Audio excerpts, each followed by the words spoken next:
जय श्री कृष्णा। आप सभी को आषाढ़ मास शुक्ल पक्ष देवशयनी एकादशी की ढेरों शुभकामनाएं। प्रिय भक्तों, आज हम बात करेंगे कि आषाढ़ मास देवशयनी एकादशी की पूजा कैसे की जाए।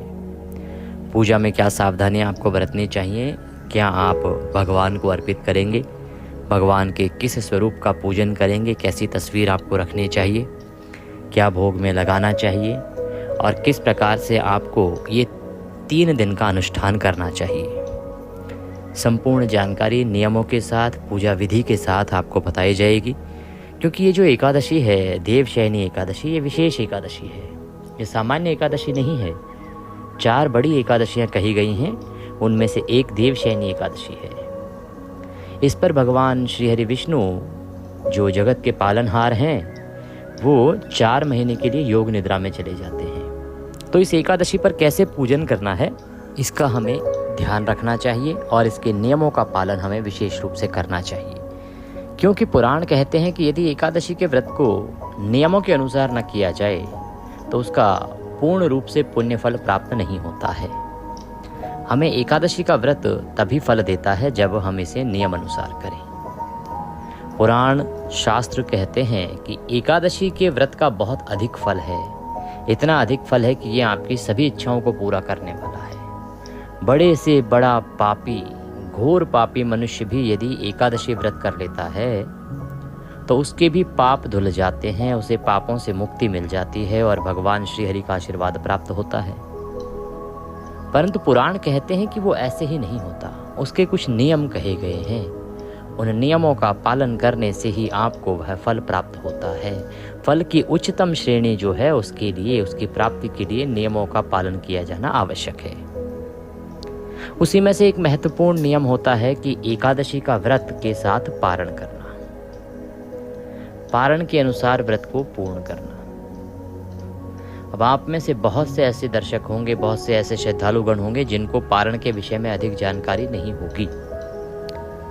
पुराण ये कहते हैं कि यदि एकादशी का व्रत आपने किया है और आप पारणा ना करें तो उसका केवल 30% पुण्य ही आपको प्राप्त होगा, अर्थात आधे से भी कम पुण्य आपको प्राप्त होगा, जबकि आप पूरा दिन भूखे भी रहे हैं, आपने सब कुछ किया है। इतनी अधिक महिमा पारण की है। सही विधान से किए जाने वाले पारण की महिमा अधिक है कि सही विधि से ही आप पारण करें। इसीलिए हम आपको प्रत्येक एकादशी पर बताते हैं कि पारण आदि आपको कैसे करना है।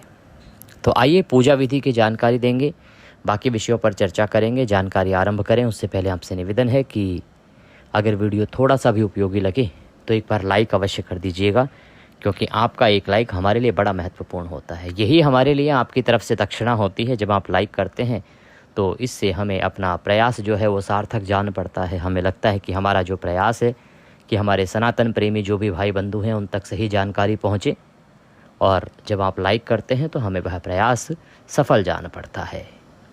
नारायण की कृपा प्राप्त करने के लिए, अपने व्रत की सफलता के लिए कमेंट बॉक्स में अवश्य लिखिएगा जय श्री हरि या ओम नमो भगवते वासुदेवाय। अतिरिक्त कुछ और लिखना चाहें, कुछ पूछना चाहें तो वह भी लिख सकते हैं, पूछ सकते हैं। आप देख रहे हैं देवभूमि ज्योतिष संस्थान का प्रतिष्ठित यूट्यूब चैनल देवभूमि धार्मिक। हम यहाँ पर सभी व्रत और त्योहारों की सही शास्त्रीय जानकारी प्रदान करते हैं। हम आपको बताते हैं कि ज्योतिष शास्त्र और पंचांग के आधार पर कौन सी तिथि कब है, क्या मुहूर्त है, किसी व्रत आदि का क्या नियम है, किस विधि से पूजन करना चाहिए, क्या चढ़ाना है, क्या नहीं चढ़ाना है, क्या कथा सुननी है, क्या सही माध्यम में है, पुराणों में लिखा हुआ। तो यदि आप सभी व्रत और त्योहारों की सही शास्त्रीय जानकारी प्राप्त करते रहना चाहते हैं तो चैनल को कृपया अभी सब्सक्राइब कर लीजिए। जब आप सब्सक्राइब का बटन दबाएंगे तो वहाँ पर एक घंटी का निशान बना हुआ आएगा, उसको अवश्य दबाइएगा, तभी आपको हमारे सारे वीडियो प्राप्त होंगे। सब्सक्राइब कीजिए और बेल आइकन, घंटी का निशान बना हुआ आएगा, उसको दबाइए, तब आपको हमारे सारे वीडियो मिलेंगे, अन्यथा आपसे जानकारी और वीडियो छूट जाएंगे। आइए प्रिय भक्तों, जानकारी आरंभ करते हैं और बात करते हैं आषाढ़ शुक्ला देवशयनी एकादशी की। सबसे पहले तो देवशयनी जो एकादशी है ये कई नामों से जानी जाती है। इसे देवशयनी एकादशी भी कहते हैं, हरिशयनी एकादशी भी कहते हैं, क्योंकि हरि भगवान नारायण का ही नाम है और भगवान नारायण इस समय शयन करते हैं। देवशयनी इसलिए क्योंकि देवता जो है इस दिन सो जाते हैं, इसीलिए देव जब शयन करते हैं जैसे एकादशी पर, वह देवशयनी एकादशी है। इसे पद्मा एकादशी भी कहा जाता है और इसे आषाढ़ी एकादशी भी कहा जाता है। कुछ प्रांतों में तो आषाढ़ी के नाम से ही जाना जाता है। जब आप भगवान जगन्नाथ की महात्म्य सुनेंगे तो उसमें इसका वर्णन आषाढ़ी के रूप में ही आता है कि आषाढ़ी जो है उसके दिन भगवान निद्रा में जाते हैं, योग निद्रा में जाते हैं। तो इस प्रकार से ये एकादशी अनेकों नामों से जानी जाती है, परंतु इसका जो महत्व है वो एक ही है सभी नामों से, कि इस दिन भगवान श्री हरि विष्णु योग निद्रा में जाते हैं और ये एकादशी बड़ी एकादशी है, महत्वपूर्ण एकादशी है। इसका फल कहा गया है कि जो व्यक्ति इस एकादशी का व्रत तथा पूजन विधि विधान से कर लेता है उसे इस जीवन में सभी सुख प्राप्त होते हैं और सभी सुखों को भोग कर वह अंत में परम धाम को प्राप्त करता है। इसमें राजा मानधाता की कथा का वृतांत आता है। राजा मानधाता का जो वृतांत है, राजा मानधाता का संबंध जो है वो इस एकादशी से है। उन्होंने इस एकादशी को किया और किस प्रकार से इसके फल के स्वरूप ही उन्हें अपनी इच्छाओं की पूर्ति हुई। संतान नहीं थी, उसकी पूर्ति हुई, राज्य वैभव की पूर्ति हुई। राजा मानधाता जो इतने बड़े राजा थे कि उनके पास सब कुछ था। वो अपनी प्रजा का पुत्रवत पालन किया करते थे, परंतु न जाने किन कारणों से उनके घर में संतान नहीं हो रही थी, निसंतान थे वो। फिर किस प्रकार से उनके संतान हुई, वो इस एकादशी के चमत्कार के कारण ही हुई। तो ये एकादशी सभी प्रकार की मनोकामनाओं को पूरा करने वाली है। ऋषिगण कहते हैं, इसका वृतांत आपको जब आप एकादशी की कथा सुनेंगे उसमें आएगा। एकादशी की सही कथा ही आपको सुननी चाहिए, इसका ध्यान दीजिएगा। आइए हम जानते हैं कि पूजा कैसे करनी है। तो प्रिय भक्तों, देखिए ये जो एकादशी है ना, ये तिथि तो आरंभ हो रही है 5 तारीख को शाम को 6:58 पे और ये एकादशी समाप्त होगी 6 तारीख को रात्रि को 9:15 पे।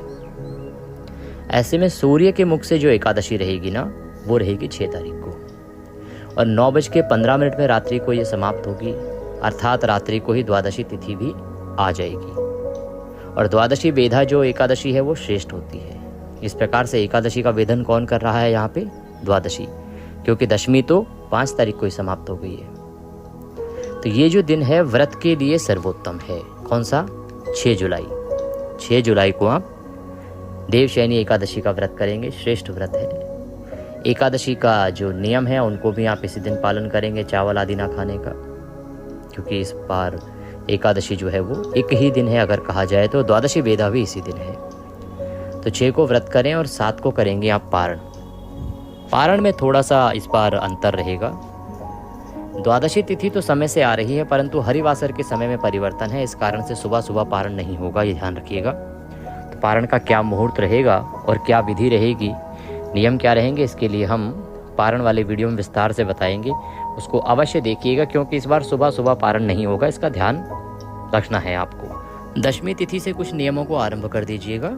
जैसे अगर आप कांसे के बर्तन का प्रयोग करते हैं तो दशमी तिथि को बंद कर देना, व्रत के एक दिन पहले ही। 5 तारीख को कांसे के किसी भी पात्र में भोजन आदि नहीं करना, ना भगवान को खिलाना, ना ही उसको बनाना, किसी भी प्रकार से कांसे का प्रयोग आपको नहीं करना है। इसके अलावा जो शहद आप प्रयोग करते हैं तो शहद भी 5 तारीख से ही त्याग देना। 5, 6 और 7 पारण तक आप शहद प्रयोग ना करें।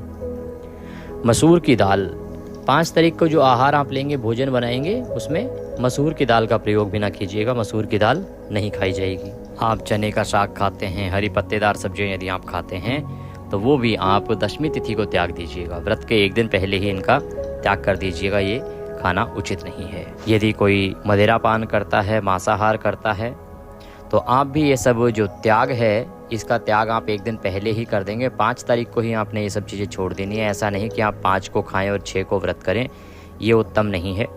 आपको यदि व्रत करना है विधि विधान से तो 5 तारीख को ही इन सब का आपने परित्याग कर देना है। जो सात्विक आहार है वही केवल आपने ग्रहण करना है। संभव हो तो रात्रि को अन्न ग्रहण ना कीजिएगा, लेकिन लंबा अगर समय हो जाए और मुश्किल हो जाए भूखा रहना तो आप रात्रि को आहार तो लीजिएगा 5 तारीख को, परंतु तामसिक पदार्थों का प्रयोग ना कीजिएगा। लहसुन प्याज आदि भी वर्जित है। इस प्रकार से 10वीं तिथि के ये नियम हैं जो आपको 5 तारीख को निभाने हैं।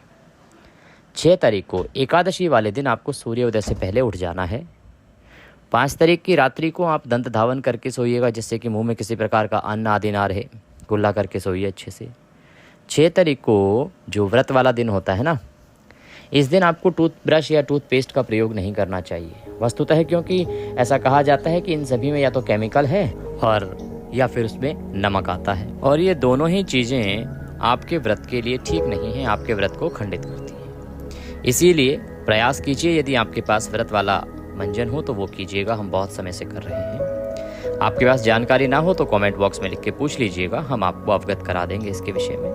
आप व्रत वाला मंजन प्रयोग कीजिए, क्योंकि हम लोग व्रत तो करते ही हैं सभी लोग, और व्रत वाला मंजन ही हमें प्रयोग करना चाहिए, क्योंकि सभी व्रत में नमक और केमिकल की तो मनाही ही होती है, इसलिए आपको ये नहीं करना चाहिए। एकादशी को गंगा स्नान कहा गया है, तो आप पवित्र गंगा स्नान कीजिए, पवित्र गंगा स्नान कीजिए। पवित्र गंगा स्नान करके और पूजन कीजिए। अब क्योंकि सबके लिए संभव नहीं है कि गंगा जी जाएं, तो कोई बात नहीं, आप घर पर ही गंगा स्नान कीजिए। घर पर गंगा स्नान कैसे करेंगे?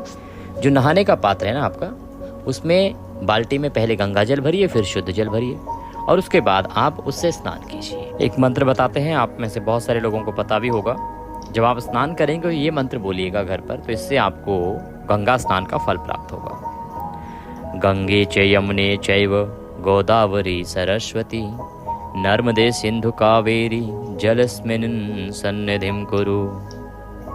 पुनः गंगे च यमुने चैव गोदावरी सरस्वती नर्मदे सिंधु कावेरी जलस्मिन् सन्निधिं कुरु। ये मंत्र है।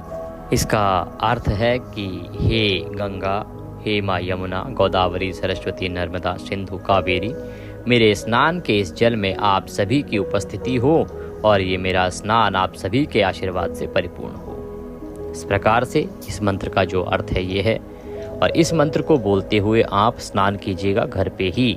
आपको पवित्र गंगा स्नान, यमुना स्नान का जो फल है वह प्राप्त होगा। स्नान करने के बाद स्वच्छ वस्त्र धारण कीजिए। आज के दिन कुछ ध्यान देने वाली बात है कि रविवार का दिन है, तो बहुत सारी ऐसी पूजाएं हैं जो आज बदल जाएंगी, बहुत सारे ऐसे जल हैं जो आज के दिन आपको नहीं देने हैं। इसीलिए ये एकादशी का दिन तो है, पर रविवार का दिन भी है, तो ध्यान देना आवश्यक है। आप आज के दिन सूर्य देव को जल देंगे, अत्यधिक कल्याणकारी है। सूर्य देव के तपन रूप का पूजन करेंगे, ओम रवये नमः मंत्र का जाप करेंगे। अब क्या क्या किस किस को जल नहीं देना है, किसकी पूजा नहीं करनी है, ये हम बताएंगे अंत में। अभी जानते हैं पूजन विधि, मेन जो हमारी मुख्य पूजा विधि है उस पे आते हैं हम, कि किस प्रकार से हमें एकादशी का पूजन करना है।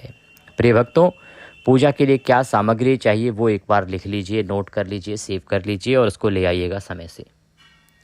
आपके पास भगवान नारायण के चतुर्भुज रूपी तस्वीर या प्रतिमा होनी चाहिए, भगवान की जिसमें 4 हाथ हों। इसी का पूजन कहा गया है विशेष रूप से चतुर्भुज स्वरूपी। लड्डू गोपाल जी का आप पूजन करते हैं, लेकिन अगर इस एकादशी पर आप चतुर्भुज रूपी भगवान नारायण को रखें तो वह अधिक कल्याणकारी कहा गया है, क्योंकि ये दिन जो है चतुर्भुज रूपी के तस्वीर या प्रतिमा का ही पूजन कहा गया है इस एकादशी पर। उनको स्थापित करने के लिए चौकी लीजिएगा, पीला वस्त्र हो तो वो ले लीजिएगा, रौली, मौली, पान, सुपारी। पान के पत्ते आप आज एक यूज़ होगा और एक जो है आप पारण में प्रयोग करेंगे, तो दोनों दिन अलग अलग ले आइएगा ताज़ा पत्ते।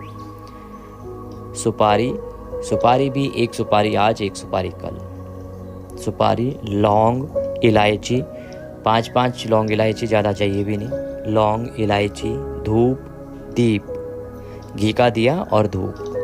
अगर ये गूगल वाली धूप हो तो बहुत कल्याणकारी है इस एकादशी पर। धूप, दीप, नैवेद्य के रूप में आप मिठाई लीजिएगा पीले रंग की, बेसन से बनी हुई कोई मिठाई ले सकते हैं, कल्याणकारी है इस एकादशी पर।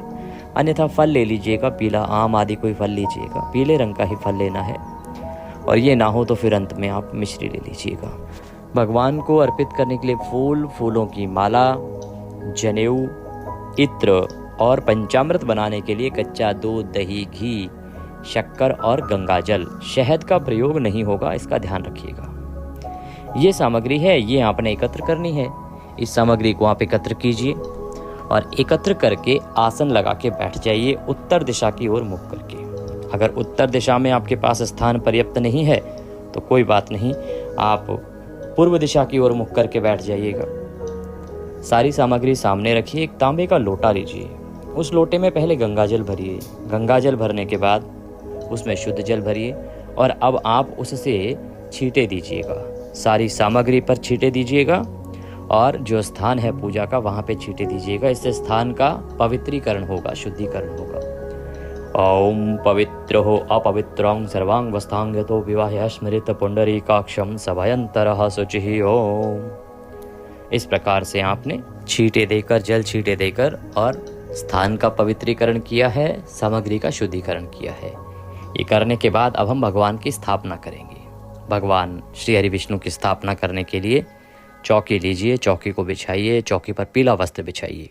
अब आप जो आपका आसन है इस पे हम देवी का पूजन करते हैं, माँ पृथ्वी का, तो पृथ्वी पर हाथ लगा लीजिए। आसन शुद्धि कहते हैं इसको। ओम पृथ्वी त्वया धृता लोका देवी त्वं विष्णुनाधृता त्वं च धारय माम देवी पवित्रम कुरु चासनम।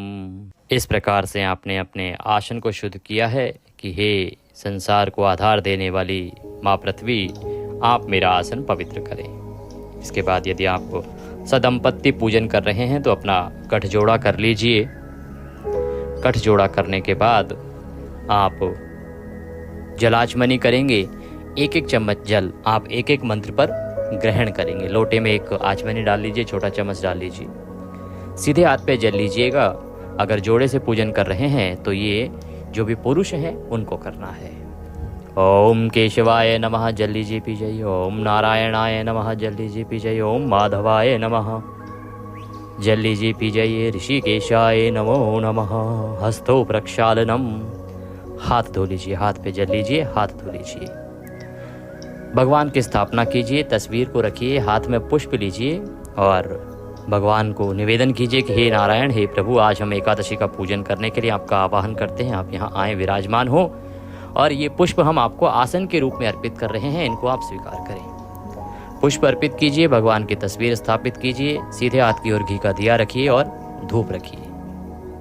अब आप धूप और दीप को प्रज्वलित करेंगे। भो दीप देव रूपस्त्वं कर्म साक्षी हविघ्रकृत यावत कर्म समाप्ति शाततात्त्वं स्वस्थिरो भवः। हे दीप, आप मेरे इस कर्म के साक्षी रूप बनकर इस कर्म की समाप्ति तक प्रकाशित रहें। इस प्रकार से निवेदन करके आप दीप को और धूप को प्रज्वलित करेंगे। अब आप व्रत पूजन का संकल्प करेंगे। संकल्प करने के लिए सीधे हाथ में जल लीजिए। 1 रुपये का सिक्का दक्षिणा के रूप में कम से कम रखिए और 3 बार बोलिए ओम श्री विष्णु, ओम श्री विष्णु, ओम श्री विष्णु।